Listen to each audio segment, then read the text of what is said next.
I gotta pull away and protect myself if I peep that you're on some bullshit. You know what I mean? Like if I notice, and I'm much quicker to the red flags now. Like I'm much more aware of the red flags. I'm much more aware of myself.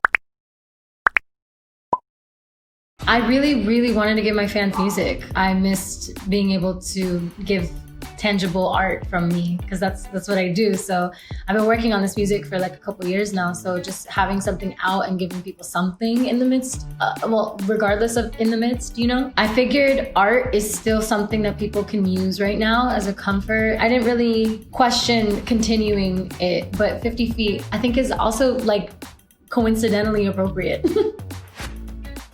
Know me, I'm not here for any of the bullshit. I see through it. Have I always had a good bullshit radar? Absolutely not. I had to develop my bullshit radar. I was very naive as a young person as well, because I have a big, big, big heart. And so I would just kind of let people trample me. I've always been aware. I'm empathic, so I'm very aware of people's feelings, but I didn't understand that before. Like, I just thought I was crazy. In the writing process even was like solidifying my truth and solidifying like, no, like I'm not allowing that to affect me. Energy receptive, so I'll keep my click exclusive. Gotta do it. My family is first and foremost in my clique, and then probably I have 2 best friends. When I say clique, I also mean just the people I allow around me. I'm not stingy with sharing my energy if I believe that you're like a dope person and I resonate with you. I'm pretty open and loving to anyone off bat, you know?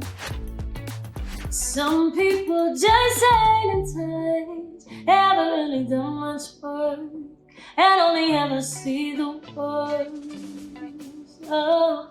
When I say not in touch, I mean spiritually aligned. Like they're not in touch with themselves or reality or the idea of consciousness or empathy or compassion. And they're just kind of like flailing around the planet in a super narcissistic way. Naturally inclined to love, but when the love ain't flowing back, I pull away and reset.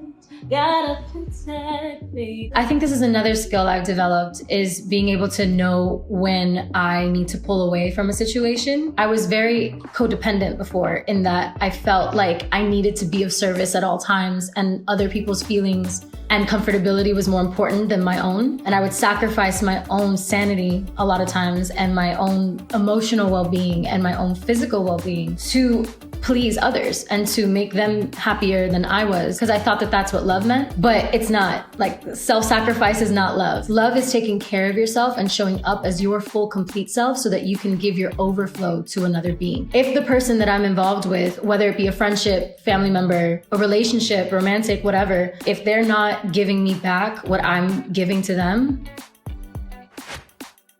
pushing negative to the side, so it's not in front of my eyes, out of sight, out of mind. I've definitely gotten used to having to push the negativity aside. I used to allow the negativity to define me. It fed my insecurity, you know what I mean? Like reading negative comments or reading comments from people who are incredibly insecure in their own right, to even be on the internet commenting on someone else's life. That in itself, I came to realize, like, these people don't know me. When there's people in real life even, our realities are all different from the others, you know, and our perspectives are all unique. And it's a skill that I'm still developing, but I've gotten so much better at. This song, I feel like, is even me talking to myself and reiterating these things to myself. I need more than 50 feet. If your mind, body, soul, in a mind, I don't need you messing with mine. Out of sight, out of mind.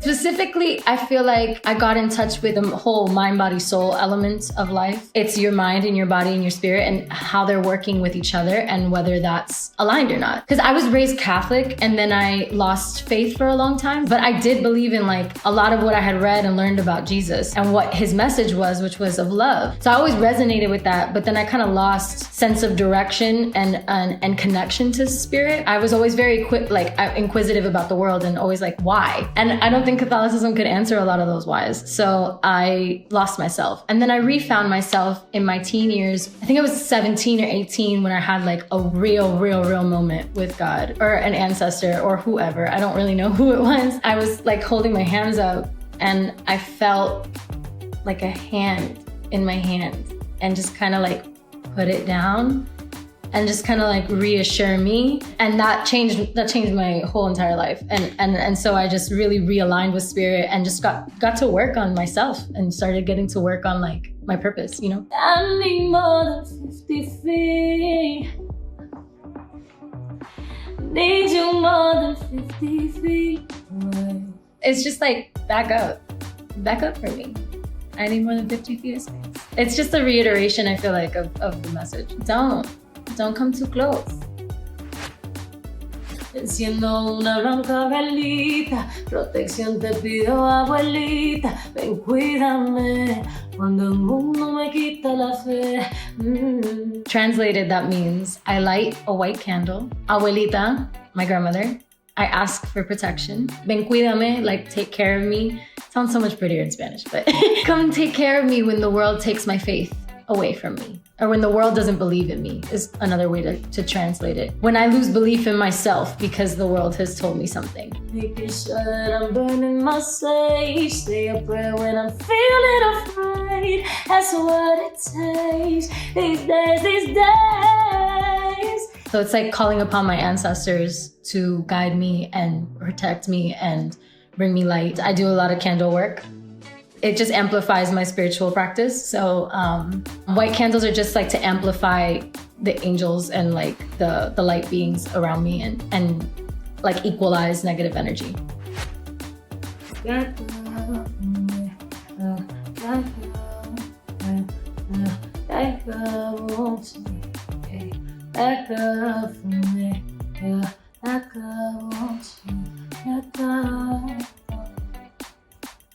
I need more than 50 feet space. As far as difficult conversations like telling someone that you need space from them, I've gotten a lot better. I used to be really scared about confronting people and telling them how I really felt. And then that just made me suffer a lot emotionally. I've gotten much better at not accepting that anymore and just being honest and being open and being full on transparent when it comes to my feelings and what's going on within me. And while that's made me lose some people in my life, I've realized that I don't need anybody in my life that can't handle my truth. I don't need anybody around me that isn't going to respect and honor my feelings the way that I respect and honor theirs, you know? It depends on the level of like fuckery that this person has engaged in. You know what I mean? Like some people are incredibly deserving of a conversation because the love that you have for them and the love that you know that they have for you, regardless of like a petty human mistake.